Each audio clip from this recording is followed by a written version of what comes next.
के गान में बेबर्धमान महान जिन विचरे हमारे ध्यान में।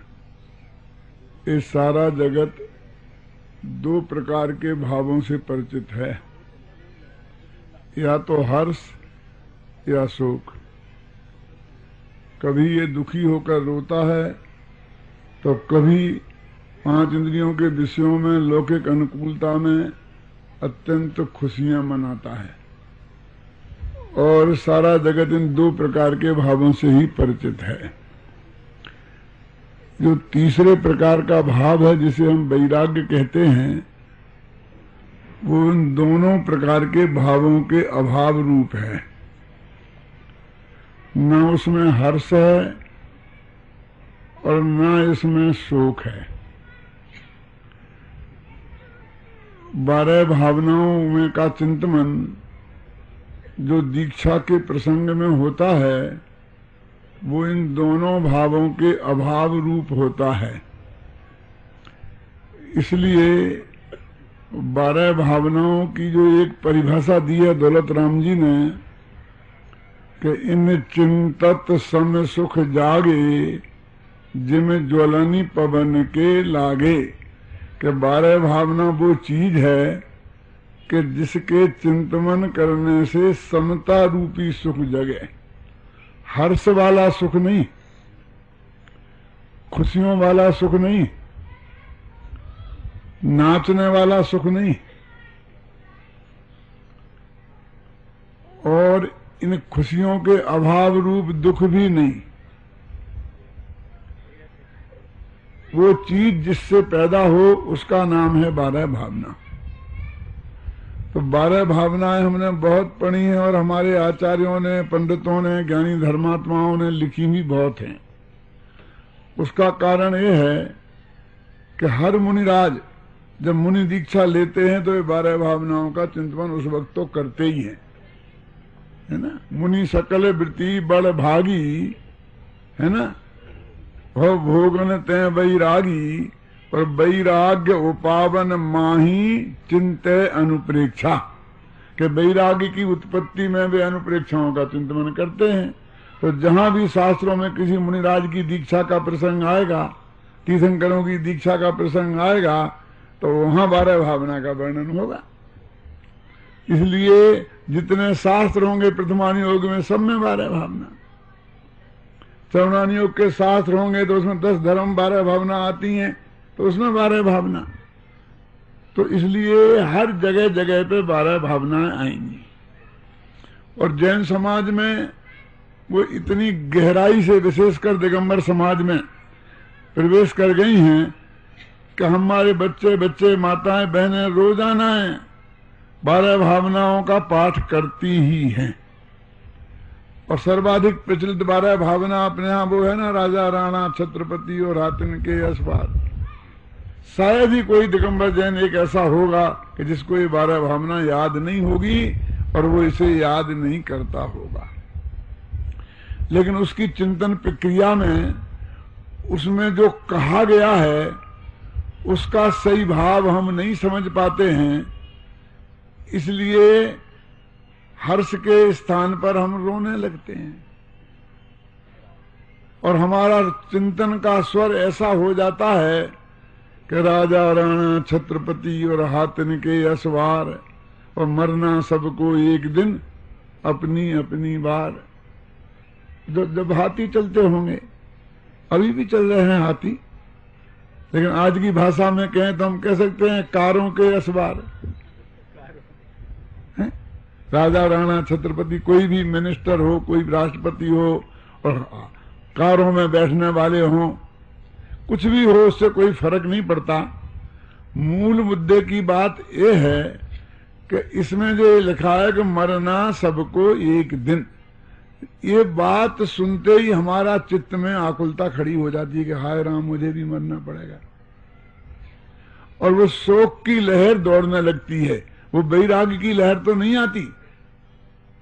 मौत याद आती है तो शोक की लहर आने लगती है कि मरना सबको एक दिन। तो जो अगली पंक्ति है ना कि अपनी अपनी बार, इस पर किसी का ध्यान ही नहीं जाता है, क्योंकि उसके पहले ही उसका चित्त इतना व्याकुल हो जाता है कि उसे अपनी मौत नजर आती है। जिसे मौत नजर आती है उसे फिर क्या दिखता है। लेकिन मैं आपसे एक बात पूछना चाहता हूं कि इस पंक्ति का अर्थ जो आप समझे हैं वो ही है?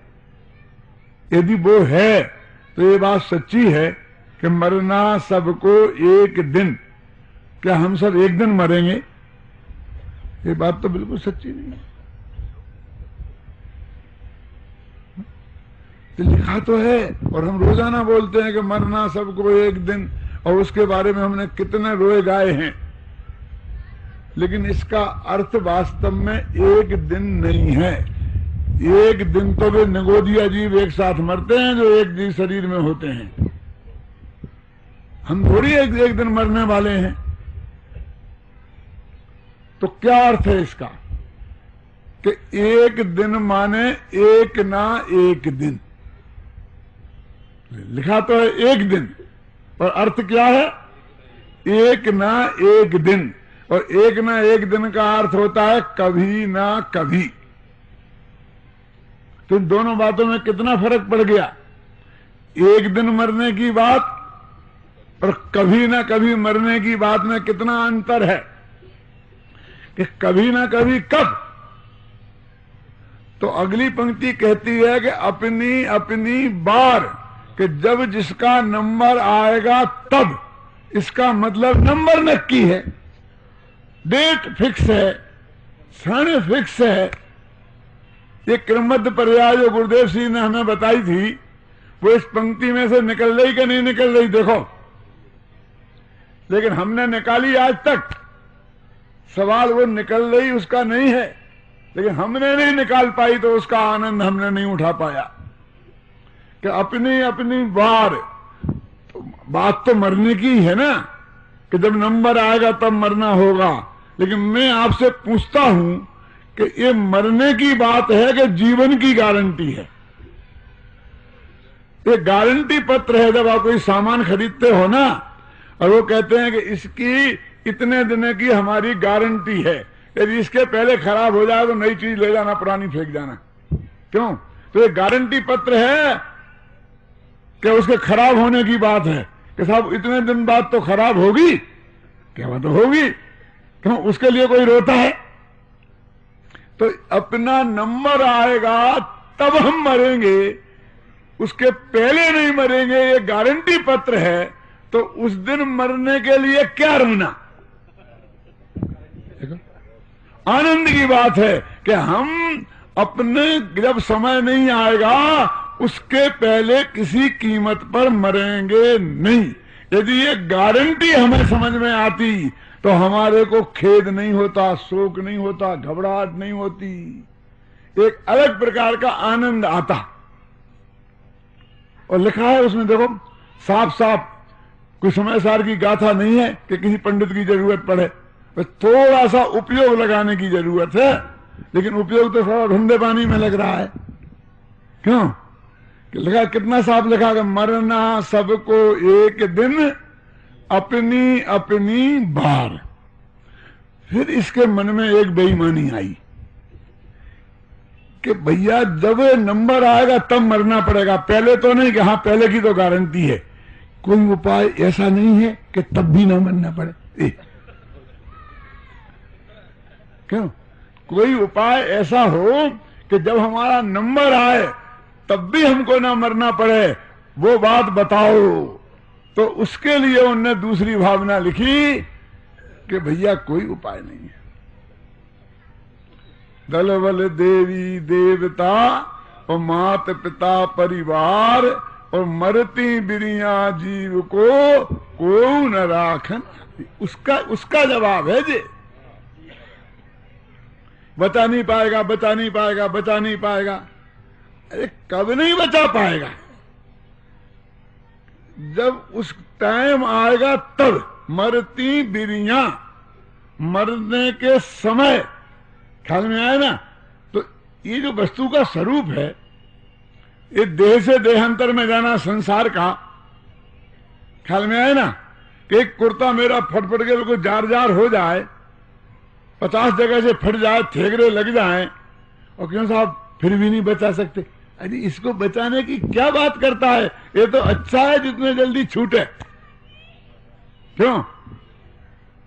ये नहीं बचा सकता है मरते समय भी, तो ये भी तेरे ही हित में है। ये भी आनंद की बात है, इसमें भी रोने की बात नहीं है, शोक की बात नहीं है। क्यों जी भाई साहब, यदि ये देह छूटे ही नहीं अनंत काल तक तो मजा आ जाएगा नहीं? क्यों विजय भाई, क्या ना अजय भाई, विजय भाई जो भी हो, अरे आज मजा क्या आ जाए कि तुमको मोक्ष नहीं मिलेगा। बोलो ऐसा मजा चाहिए? क्योंकि देह छूटे बिना मोक्ष मिलेगा तो ये समय पे छूटेगी, ये बढ़िया बात है कि खोटी बात है?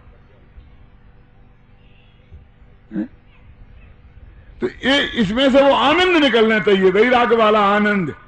राग द्वेष नहीं निकलना चाहिए, शोक नहीं निकलना चाहिए, और लौकिक हर्ष नहीं निकले तो वैराग भावना है, 12 भावना है। तो वो ये कहता कि देखो पंडित जी, हम तो आप लोगों पंडितों से बहुत परेशान हैं, हमें 24 घंटा मौत की याद दिलाते हो, मौत की याद दिलाते हो, मौत की याद दिलाते हो।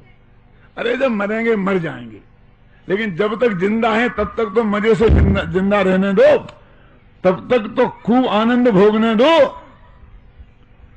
मौत को दिलाकर, याद दिलाकर तुमने जीवन का मजा भी फीका कर दिया है। ना रोटी खाने दो ढंग से, ना घूमने फिरने दो, मर जाओगे मर जाओगे मर जाओगे। हम तैयार हैं मरने को, कब? जब नंबर आएगा तब। ये तुमने कही दी, अब हमें आराम से रहने दो। तो तीसरी भावना आई कि बेटा इस संसार में सुख है कहां जो तुम कह रहे हो आराम से रहने दो? आराम है कहां? कहूं ना सुख संसार में, और सब जगह देखो कि नहीं हम तो कोशिश करके देखेंगे, निकालेंगे, पैसे में होगा, और हमारे पास वो पैसा नहीं है, इसलिए हमें दुख है। पैसा हम इकट्ठा कर लेने दो, फिर हम देखेंगे कैसे नहीं है सुख। कि भैया तुम कर पाओ कि नहीं कर पाओ, और तुम पैसे वालों को देख के नहीं कर सकते हो निर्णय? क्यों? अगल बगल में बहुत पैसे वाले हैं कि नहीं? उन्हें देख के नक्की कर लो ना कि नहीं हम ही देखेंगे। क्यों? हम सारे जग को छानेंगे। क्यों? पैसे हो जाएंगे तो पत्नी नहीं है, पत्नी हो जाएगी तो क्यों कुछ ना कुछ झंझट लगा ही रहेगा। तो वो कहते कि नहीं नहीं, ये संसार तो दुख का ही नाम है। तो इस भव में रहो, और चाहे देह छूटने के बाद उस भव में चले जाना, इससे सुख दुख का कोई संबंध नहीं है। जब तक तेरा मिथ्या तो राग द्वेष विद्यमान है, दुख ही दुख है, सुख नाम की चीज है ही नहीं। कि माथा खराब मत करो। देखो मेरे को बहुत जल्दी 12 भावना करनी है, मिनट मेरे पास मिनट है। हर पंच कल्याणक में तो मेरे को अब आधा समय कट गया मेरा, तो मुझे और जल्दी करनी पड़ेगी ना। हाँ, तो क्या बात चल रही थी अशोक जी? कि संसार में सुख है ही नहीं कि नहीं है, कि जो होगा सो होगा, मिल बांट के भोग लेंगे। 5 पंच मिल कीजे काजा, और बिगड़े सुधरे आए ना लजा। हम तो ये जानते हैं सब लोग मिल बांट के भोग लेंगे ना। क्यों साहब 25-50 हजार का घाटा हो जाएगा? अरे अपन 5 जने हैं, बांट लेंगे, झगड़ा खत्म, क्या करो ना। कि धोखे में मत रहना बेटा, ये मिलकर बांट कर भोगने की व्यवस्था संसार में है ही नहीं। अकेला ही भोगना पड़ेगा, धोखे में मत रहना। क्या ये एकत्व भावना आ गई? कौन सी? कि आप अकेला अवतरे और मरे अकेला होए, और यों कबहू या जीव को साथी सगा। मिलमाट का काम नहीं है। तेरा सुख दुख जो लौकिक सुख दुख तुझको ही भोगना होगा, और मोक्ष में भी अकेला ही जाएगा। कि नहीं साहब, अपन तो सब लोग मोक्ष एक साथ है। पूज्य गुरुदेव श्री लोग ऐसे कहते थे मेरे सामने भी, हम तो आप सबके साथ ही मोक्ष चलेंगे। मैंने कहा हमको स्वीकार नहीं है। क्यों? अब गुरुदेव तो ऊपर स्वर्ग में चले जाएंगे, बहुत बड़े पुण्य भाव उनके हो रहे थे, और वहां पर सागरों को फंस जाएंगे, इतनी देर हमें नहीं है बर्दाश्त। हम काय को फंसे, हम तो फटाफट इस मूर्ख को मोक्ष में भी साथ चाहिए। तो मैंने अब एक पंक्ति लिखी थी, ले दौलत प्राण प्रिया को तुम मुक्ति ना जाने पाओगे, यदि एकाकी चल पड़े नहीं तो यही खड़े रह जाओगे। ये तो अकेले जाने का काम है, ये भीड़ को लेके जाना चाहता है। क्यों? नेताओं जैसा कि 100-200 आदमी आगे पीछे नहीं हो तो नेता किस बात के? क्यों नेमनाथ में भीड़ ले गए थे 1000 की, वहां चलो हमारे साथ, तुम्हें ले चलते हैं। क्यों? ये भाई ये किसी के साथ का मार्ग नहीं है। अब इतनी बढ़िया एकत्व भावना सबसे बढ़िया है, पूरा समय सार इस एकत्व भावना पे समर्पित है। और इसमें भी हमने रोना शुरू कर दिया, अकेले ही जन्मेंगे अकेले ही मरेंगे, आप अकेला अवतरे मरे अकेला हो, यूं कब अजीब को। क्या हो गया तेरे को? तू क्या चाहता है कि जन्म मरण में भी किसी का साथ चाहता है कि हाँ साहब मिल जाए तो बहुत अच्छा। तीर्थंकर तो अपनी मां के अकेले ही होते हैं, और भाग्य से मनुष्य गति में अधिकांश लोग अकेले ही पैदा होते हैं और मरते भी अकेले ही हैं। क्यों? तुझे साथ चाहिए, यानी तुझे जन्म में भी साथ चाहिए और मरण में भी साथ चाहिए।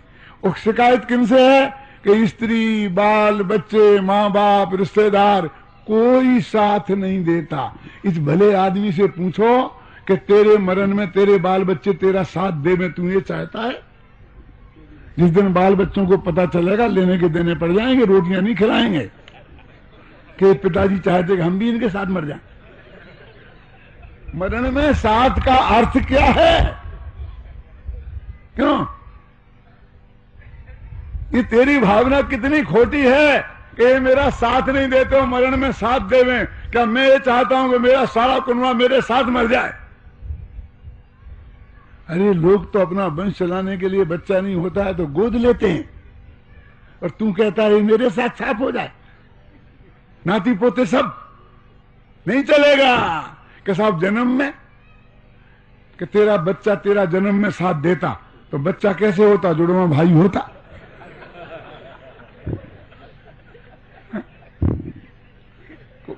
होता क्या नहीं होता? तेरी पत्नी तेरे को जन्म में साथ देती तो पत्नी कैसे होती? बहन होती।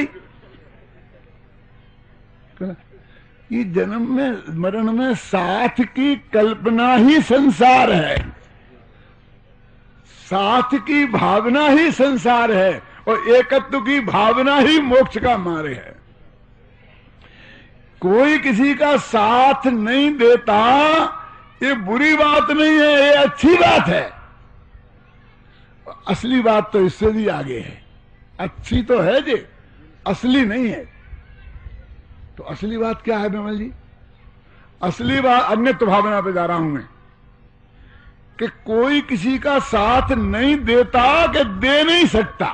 2 मिनट बात करो नक्की क्या है? बात तो ये है कि दे नहीं सकता, और हम कहते देता नहीं है। देता नहीं है ये सोचते हैं तो देश खड़ा होता है, और दे नहीं सकता ये सोचें तो वितरागता खड़ी होगी।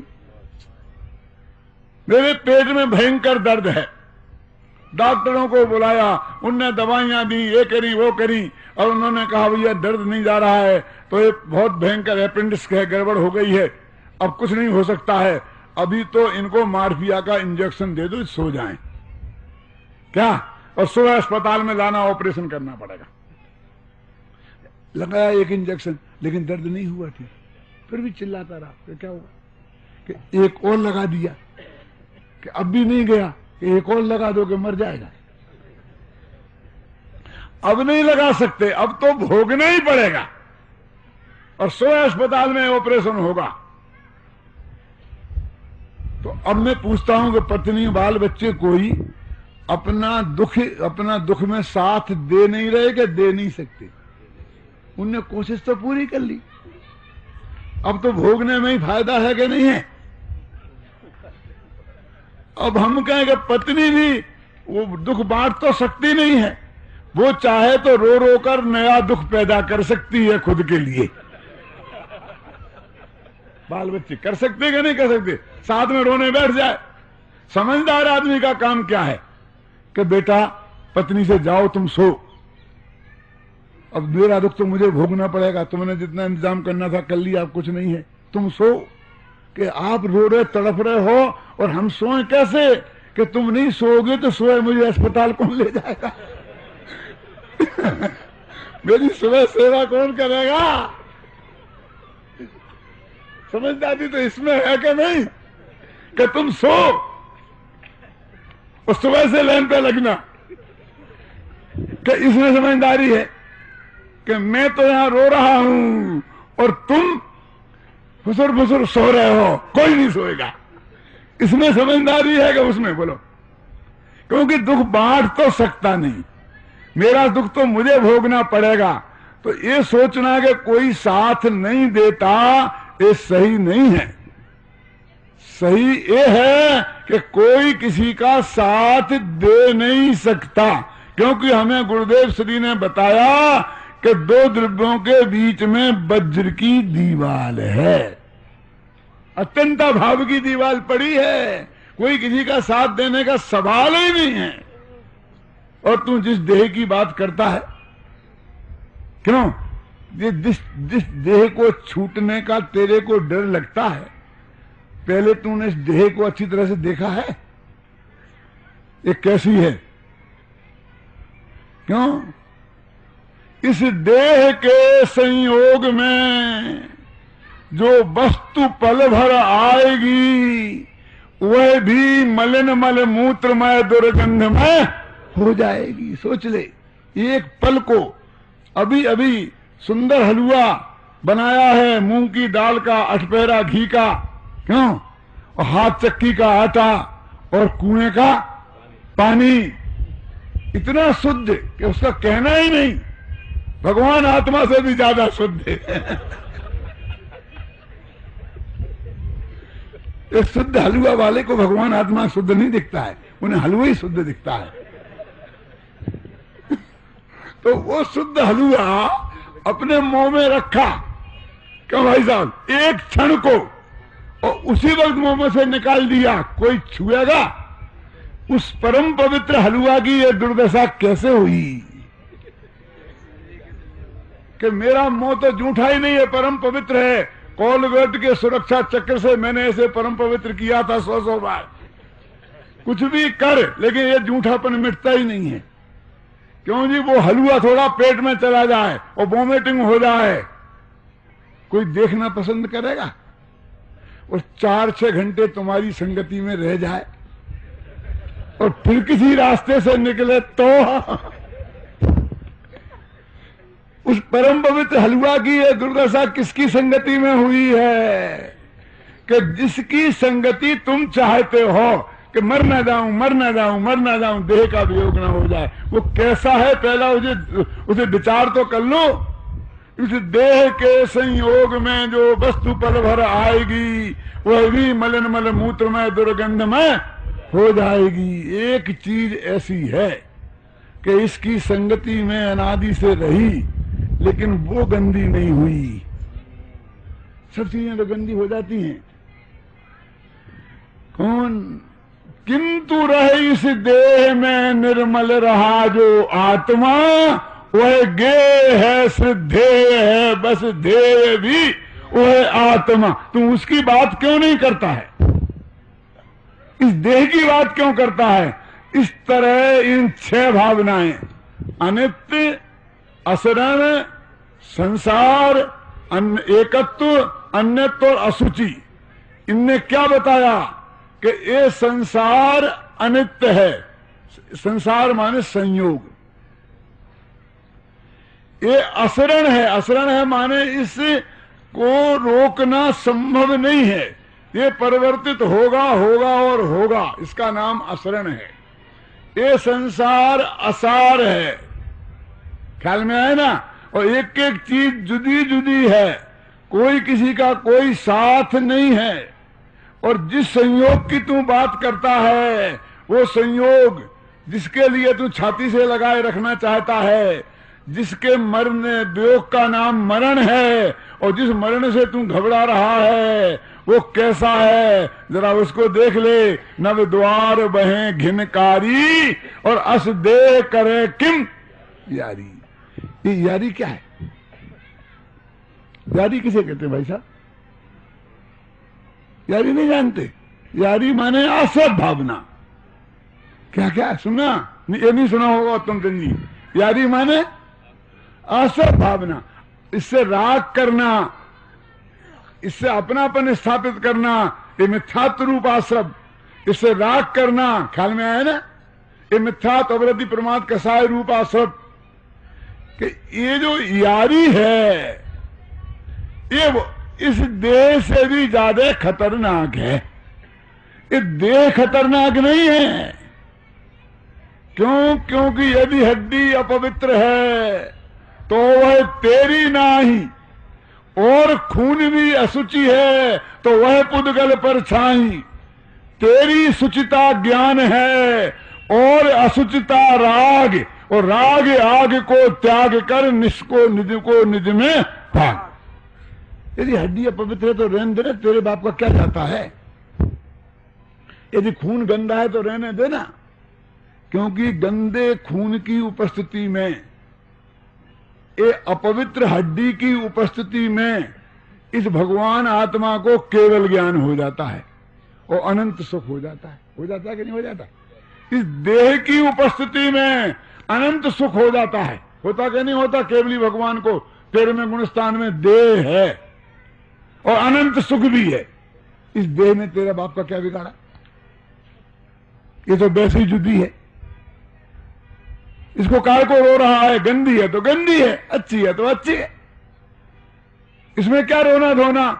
लेकिन तेरी अपवित्रता तो वो राग भाव है, वो मिथ्यात्व है कि जिसके होने पर गारंटी से केवल ज्ञान नहीं होगा। अरे मिथ्यात्व के होने पर तो सम्यक दर्शन ही नहीं होगा। बोल, तो मिथ्यात्व अपवित्र है कि देह अपवित्र है? कि जिसके होने पर सम्यक दर्शन नहीं हो और उसके होने पर केवल ज्ञान भी हो जाए। और हम देह के लिए रो रहे, देह के लिए रो रहे कि पंडित जी इसीलिए तो हमने कहा था कि देह का वियोग न हो जाए, ये बुरी नहीं है। अरे इसके लिए नहीं कह रहे हैं इस देह को अपना मानना और इसका वियोग नहीं हो जाए, ये देह वाला पाप नहीं है। इस पाप का नाम है आसद। समझ क्या आया? समझेगा नहीं? इसका नाम क्या है मीठालाल जी? मिथ्यात्व। देह में अपनापन इसका नाम है मिथ्यात्व, और देह से राग इसका नाम है राग। ख्याल में आई ना? तो ये है तेरी अपवित्रता। तो हम तेरे को देह छोड़ने के लिए नहीं कह रहे। देह तो भगवान ने भी नहीं छोड़ी। वे गए ना दीक्षा लेके जंगल में, तो देह को साथ में ले गए। छोड़ तो गए राग। राग को छोड़ने की बात क्यों नहीं करता है? देह को छोड़ने की बात क्यों करता है? वे नेमिनाथ गए ना, तो वे क्या छोड़ के गए? देह के राग। मिथ्यात्व तो उनके था ही नहीं, और अनंतानबंदी राग नहीं था। प्रत्याखान और अप्रत्याखान राग थे। तब तो मुकुट बांध के आए थे, घोड़े पे बैठ के आए थे, कोई ने जबरदस्ती नहीं बैठाया था, अपने शौक से बैठ के आए थे। मैं तो शाम को करूंगा खटिया खड़ी में, मेरे समय में लगा। अभी तो मैं क्या करूं बात उसकी लेकिन वो जो खतरनाक चीज है वो क्या है? वो क्या छोड़ के गए हैं? मैं आपसे पूछता हूं नेमिनाथ। वो उनके अंदर में जो पत्नी के प्रति, इसके प्रति जो राग था, वो उस राग को छोड़ के वन में गए हैं। उसका नाम वैराग है। वो देह को छोड़ के नहीं गए, स्त्री पुत्र मकान जायदाद को छोड़ के नहीं गए। अभी लगाते हैं छोड़ के गए। प्यारी राजो अपनी पत्नी राजुल को छोड़ के जंगल में चले गए। कैसा हुआ होगा, कैसा हुआ हो, कैसा हुआ होगा, क्या हो गया? अपनी पत्नी को छोड़ के चले गए। नहीं ना, सच्ची बात है। हमने तो सुनी है कि वे बाल ब्रह्मचारी थे, और 5 तीर्थंकर हैं वो बाल यति हैं। तो बाल्यतियों की भी पत्नियां होती हैं। अरे वो होने वाली थी तो होने वाली को छोड़ी है। अरे बारे वाह, अरे जो हो गई थी जो उनको छोड़ के गए, उनको तो रोते नहीं हो वो होने वाली थी पत्नी, और होने के पहले ही छोड़ गए क्यों ने भी पिया, ने भी पिया, काय के ने भी पिया। 7 फेरे जब तक नहीं पड़ जाए तब तक कोई किसी का पिया होता है लेकिन एक बस मैं तो एक बात में रात में बात करूंगा, अभी तो एक बात कहता हूं। ये क्यों नहीं कहते हो कि अपने माँ बाप को छोड़ के वे दीक्षा लेके चले गए थे? क्योंकि उनके माँ बाप तो थे ना घर में, उनसे तो 7 फेरे बाकी नहीं थे। वे तो पक्के थे कि नहीं थे, उन्हें छोड़ के तो गए हैं ना, तो उनको याद क्यों नहीं करते भले आदमी? पत्नी को छोड़ के, पत्नी को छोड़ के। क्यों कि माँ बाप को छोड़ना हमें बड़ी बात नहीं लगता है, वो तो पत्नी के हाथ ही मुफ्त में ही छोड़ देते हैं बिना बैरागी के ही छोड़ देते हैं क्यों? लेकिन हमें पत्नी को छोड़ना बहुत मुश्किल लगता है, तो हम नेमिनाथ की भी पत्नी वाला रोना रोते हैं, माँ बाप वाला रोना क्यों नहीं रोते हैं? मेरे हिसाब से तो रोना ही नहीं क्यों? मैं क्या कहना चाहता हूं, मेरे कहने का अर्थ है कि ये आश्रय भाव खतरनाक है।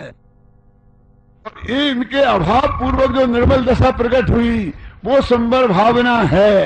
तो इस तरह से हमें देखें 6 भावनाएं, 6 भावनाएं तो संयोग की हैं, जिसमें शरीर प्रमुख है और बाकी स्त्री पुत्र आदि आ गए। तो 7वीं भावना विकारी भाव से शुरू हुई और 8वीं संबर भावना निर्मल पर्याय पे आ गई। क्यों? निज आत्मा की रुचि संबर साधना है निर्जरा, और निज आत्मा की ओर बढ़ती भावना है निर्जरा।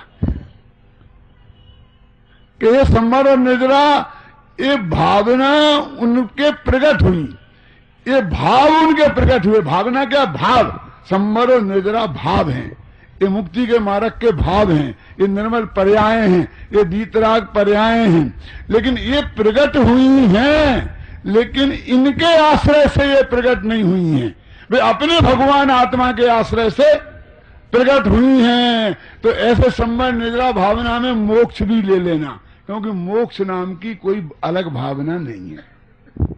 तो 3 रह गई, लोक, बोधि, दुर्लभ और धर्म। क्यों? लोक भावना में 2 बिंदु बहुत मार्मिक हैं। हम एक बिंदु को तो हम स्पर्श करते हैं, क्या? 14 राजू तंग नव लोक पुरुष संठान तामे जीव अनादिते भरमत है। 14 राजू, और कर्त ज्ञान अपेक्षा में 14 राजू का वर्णन करना शुरू कर दिया। इतना है लंबा, इतना है लंबा, इतना। इतने लंबे चौड़े लोक से क्या लेना देना है? असली लोक भावना तो ये है, कौन सी? कि तामे भरमत है बिन ज्ञान। क्या? कि सदृवमयी जो लोक है, इसमें ये आत्मा की क्या पोजीशन है, ये अपने समझ में आया ना? कि मेरा लोक तो मेरे ही आत्मा है, इसके अलावा मेरा कोई लोक ही नहीं है। ये जो चिंतन है ये लोक भावना में होता है। और 2 भावना है, धर्म भावना और बोधि दुर्लभ। इनमें मैं एक नया एंगल आपको देना चाहता हूं। ये वास्तव में एक ही है, 2 नहीं है। बोधि माने धर्म, बोधि माने ज्ञान नहीं, बोधि माने रत्नत्रय, सम्यक दर्शन, सम्यक ज्ञान और सम्यक चाहत, तीनों का नाम है बोधि। ई की मात्रा लग जाए तो 3 हो जाते हैं, और ई की मात्रा नहीं लगे तो अकेला एक ज्ञान रहता है। बोध, बोध माने ज्ञान, और बोधि, बोधि माने सम्यक दर्शन, सम्यक ज्ञान और सम्यक चारित्र्य। अंतर तो ये बोधि दुर्लभ है, बोध दुर्लभ नहीं है। माने रत्नत्रय की प्राप्ति दुर्लभ है। और धर्म भावना क्या है? कि रत्नत्रय। तो चाहे धर्म और धर्म दुर्लभ, ऐसी भावना भाई। बोधि और बोधि दुर्लभ, समझ गए ना? तो एक धर्म और धर्म की दुर्लभता। तो आत्मा तो दुर्लभ है ही नहीं, वो तो अनादि का ही है, अनंत काल तक है, किसके पास नहीं है बोलो? तो कहते क्या कि वो आत्मा की प्राप्ति वो दुर्लभ है, कि प्राप्ति कि हमारे पास है, फिर तुम प्राप्ति क्या रही कि उसे जानना, उसे ही अपना मानना, उसका ध्यान करना, यही दर्शन ज्ञान चारित्र, इसका नाम है प्राप्ति। त्रिकाली ध्रुव की उपलब्धि नहीं, त्रिकाली ध्रुव की उपलब्धि का नाम ही दर्शन ज्ञान चारित्र है। उसे हमने अपना जाना माना, तो धर्म भावना और धर्म दुर्लभ भावना, ये दो भावनाएं हुई। तो इसमें धर्म दुर्लभ भावना माने बोधि दुर्लभ भावना में दो एंगल हैं बहुत मार्मिक।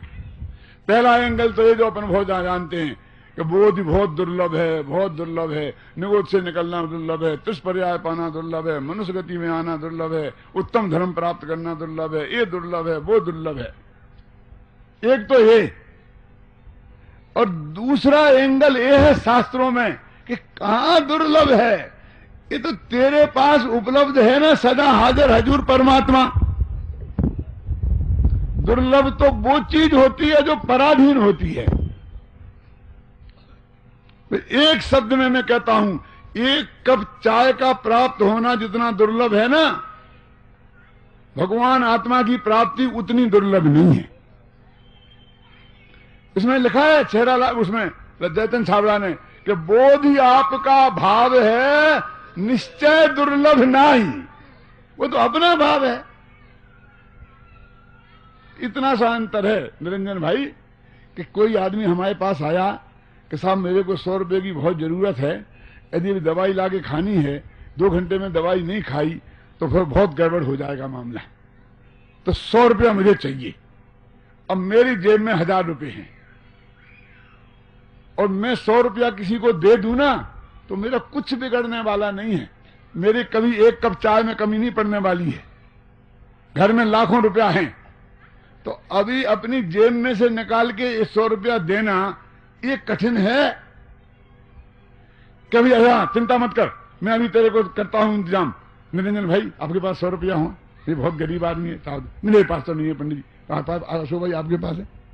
बोलो ये दूसरों से दिलाना कठिन है कि अपनी जेब में से निकाल के देना कठिन है। बोला आप बताओ मुझे, सरल कौन है और कठिन कौन है? लेकिन इन लोभियों को अपनी जेब में से निकाल के देना कठिन लगता है और दूसरे की जेब में से निकालना सरल लगता है। क्या ये लोभी लोग क्या करते हैं? तुम शाम को आ जाना प्रवचन में, मैं करा दूंगा व्यवस्था, चिंता मत करना, आ जाना। और फिर कहा भैया ये है, सबने लिखा मेरे 11 लिखो फटाफट, तो 120 हो गए, 120 हो गए, तो निकाल के 100 उसको देता है। उसका नाम पर 120 इकट्ठे करता है और 100 उसे देता है, 100 की जरूरत।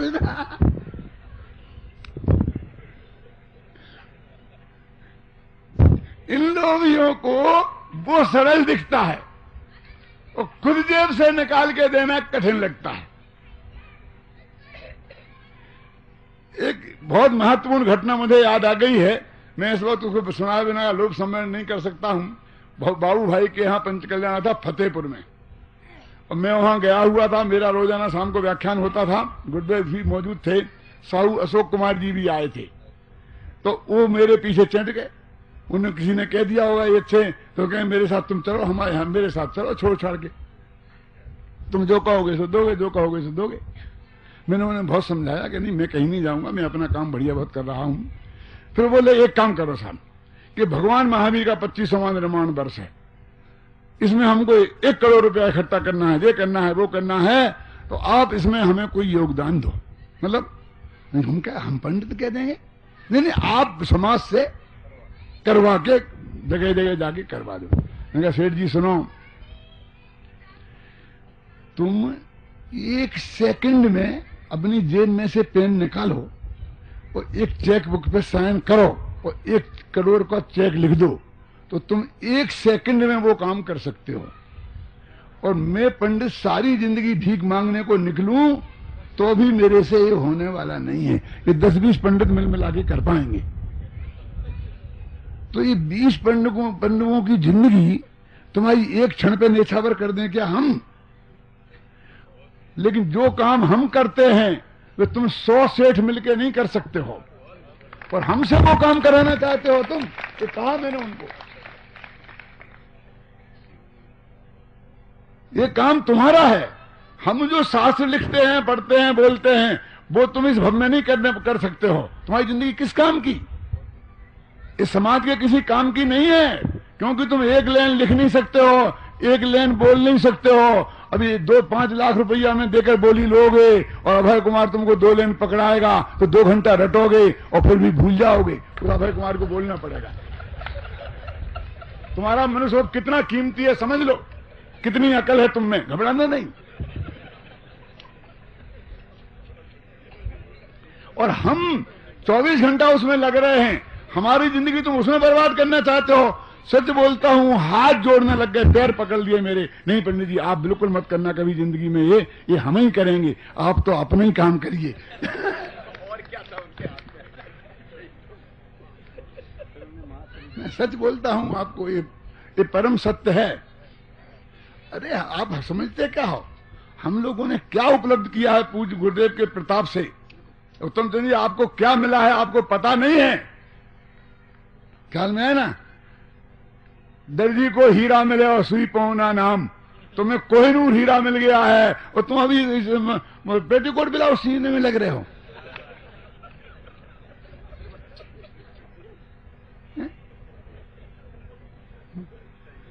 ये चंदा चिट्ठे में लग रहे हो, ये गाने बजाने में लग रहे हो, ये नाचने गाने में लग रहे हो। तुम्हें पास क्या निधि है, तुम्हें उसकी कल्पना नहीं है। सच कहता हूं, मेरी आंख में तो आंसू आते हैं। तुम्हें कितनी अद्भुत चीज मिली है, एक एक चीज को जिसको मिली है, और उसको 24 घंटा एक ही काम करना चाहिए कि उससे अपना कल्याण करे, और जगत को सीधी वो चीज कितनी ट्रांसफर कर सकता है उतनी ट्रांसफर करे। इसी मंगल भावना के साथ मैं अभी की बात